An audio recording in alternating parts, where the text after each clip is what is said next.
ಇರುವೆಗಳಿಂದ ನಾವು ಕಲಿಯಬೇಕಾದ ದೈವಿಕ ಜ್ಞಾನ. ನಮಸ್ಕಾರ ಸ್ನೇಹಿತರೆ, ಇಂದಿನ ನಮ್ಮ ವಿಡಿಯೋಗೆ ನಿಮಗೆಲ್ಲರಿಗೂ ಆತ್ಮೀಯ ಸ್ವಾಗತ. ನಾವು ಪ್ರತಿದಿನ ನಮ್ಮ ಸುತ್ತಮುತ್ತ ಅನೇಕ ಜೀವಿಗಳನ್ನು ನೋಡುತ್ತೇವೆ, ಆದರೆ ಅವುಗಳಿಂದ ನಾವು ಏನನ್ನಾದರೂ ಕಲಿಯಬಹುದು ಎಂದು ಎಂದಾದರೂ ಯೋಚಿಸಿದ್ದೀರಾ?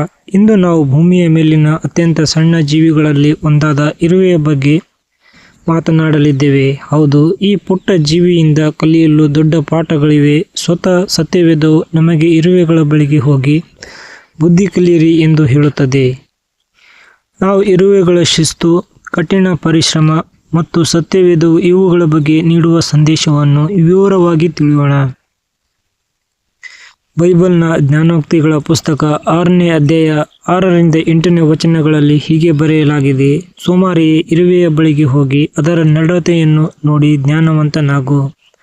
ಅದಕ್ಕೆ ನಾಯಕನಿಲ್ಲ, ಮೇಲ್ವಿಚಾರಕನಿಲ್ಲ, ಅಧಿಕಾರಿ ಇಲ್ಲ, ಆದರೂ ಅದು ಬೇಸಿಗೆಯಲ್ಲಿ ಆಹಾರವನ್ನು ಸಿದ್ಧ ಮಾಡಿಕೊಳ್ಳುತ್ತದೆ, ಸುಗ್ಗಿಯ ಕಾಲದಲ್ಲಿ ತನಗೆ ಬೇಕಾದದ್ದನ್ನು ಕೂಡಿಸಿಟ್ಟುಕೊಳ್ಳುತ್ತದೆ.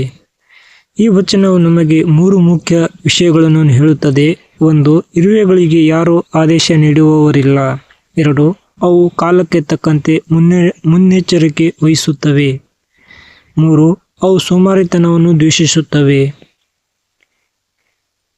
ಇರುವೆಗಳಿಗೆ ಬಾಸ್ ಇಲ್ಲ, ಮ್ಯಾನೇಜರ್ ಇಲ್ಲ, ಆದರೂ ಅವು ಕೆಲಸ ಮಾಡುತ್ತವೆ. ನಾವು ಮನುಷ್ಯರು ಕೆಲಸ ಮಾಡಲು ಯಾರಾದರೂ ನೋಡುತ್ತಿರಬೇಕು ಅಥವಾ ಸಂಬಳದ ಭಯ ಇರಬೇಕು ಅಂದುಕೊಳ್ಳುತ್ತೇವೆ, ಆದರೆ ಇರುವೆಗಳು ಸ್ವಯಂ ಪ್ರೇರಣೆಯಿಂದ ಕೆಲಸ ಮಾಡುತ್ತವೆ.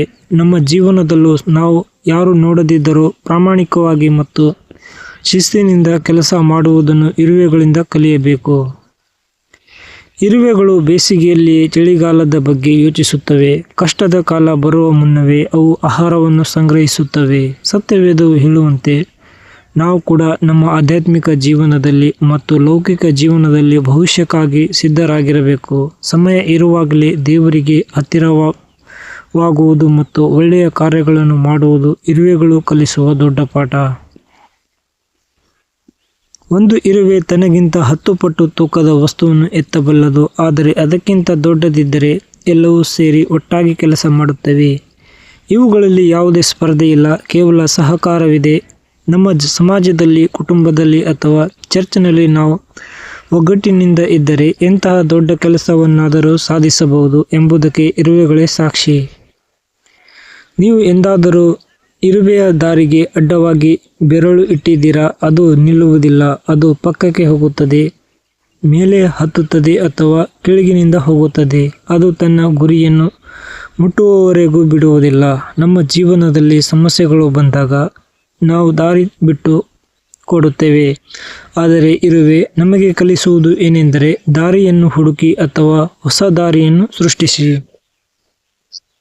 ಸ್ನೇಹಿತರೆ, ದೇವರು ಸೃಷ್ಟಿಸಿದ ಪ್ರತಿಯೊಂದು ಸಣ್ಣ ಜೀವಿಯಲ್ಲೂ ಒಂದು ಅರ್ಥವಿದೆ. ಇರುವೆ ನಮಗೆ ಶ್ರಮಜೀವಿಯಾಗಲು, ಜ್ಞಾನವಂತರಾಗಲು ಮತ್ತು ಸಮಯ ಪ್ರಜ್ಞೆ ಹೊಂದಲು ಕಲಿಸುತ್ತದೆ. ನೀವು ಸೋಮಾರಿತನದಿಂದ ಬಳಲುತ್ತಿದ್ದರೆ ಅಥವಾ ಜೀವನದಲ್ಲಿ ಗುರಿ ಇಲ್ಲದೆ ಇದ್ದರೆ ಹಿಂದೆ ನಿರ್ಧಾರ ಮಾಡಿ ಈ ಪುಟ್ಟ ಇರುವೆಯಂತೆ ದೇವರ ಮಾರ್ಗದಲ್ಲಿ ಶ್ರದ್ಧೆಯಿಂದ ಮುನ್ನಡೆಯಿರಿ. ಬನ್ನಿ ಈಗ ನಾವು ಪ್ರಾರ್ಥಿಸೋಣ. ಪರಲೋಕದಲ್ಲಿರುವ ನಮ್ಮ ಪ್ರೀತಿಯ ತಂದೆಯೇ, ಇಂದು ನಾವು ನಿನ್ನ ಸೃಷ್ಟಿಯಾದ ಇರುವೆಯಿಂದ ದೊಡ್ಡ ಪಾಠಗಳನ್ನು ಕಲಿತಿದ್ದೇವೆ. ಕರ್ತನೇ, ನಮ್ಮಲ್ಲಿರುವ ಸೋಮಾರಿತನವನ್ನು ತೆಗೆದುಹಾಕು. ಇರುವೆಗೆ ಇರುವಂತಹ ಶಿಸ್ತು, ಒಗ್ಗಟ್ಟು ಮತ್ತು ಮುಂದಾಲೋಚನೆಯನ್ನು ನಮಗೆ ದಯಪಾಲಿಸು. ನಾವು ಮಾಡುವ ಪ್ರತಿಯೊಂದು ಕೆಲಸವನ್ನು ನಿನಗಾಗಿ ಮಾಡುತ್ತಿದ್ದೇವೆ ಎಂಬ ಜವಾಬ್ದಾರಿಯಿಂದ ಮಾಡಲು ಸಹಾಯ ಮಾಡು. ನಮ್ಮ ಕುಟುಂಬಗಳಲ್ಲಿ ಒಗ್ಗಟ್ಟನ್ನು ನೀಡು. ವಿಡಿಯೋ ನೋಡುತ್ತಿರುವ ಪ್ರತಿಯೊಬ್ಬರನ್ನು ಆಶೀರ್ವದಿಸು. ಯೇಸು ಕ್ರಿಸ್ತನ ಹೆಸರಿನಲ್ಲಿ ಬಿಡುತ್ತೇವೆ ತಂದೆ, ಆಮೇನ್. ಈ ವಿಡಿಯೋ ನಿಮಗೆ ಇಷ್ಟವಾದರೆ ಲೈಕ್ ಮಾಡಿ ಮತ್ತು ನಿಮ್ಮ ಸ್ನೇಹಿತರೊಂದಿಗೆ ಹಂಚಿಕೊಳ್ಳಿ. ಇಂತಹ ಮತ್ತಷ್ಟು ಆಧ್ಯಾತ್ಮಿಕ ವಿಷಯಗಳಿಗಾಗಿ ನಮ್ಮ ಚಾನಲ್ಗೆ ಸಬ್ಸ್ಕ್ರೈಬ್ ಆಗಿ. ಧನ್ಯವಾದಗಳು.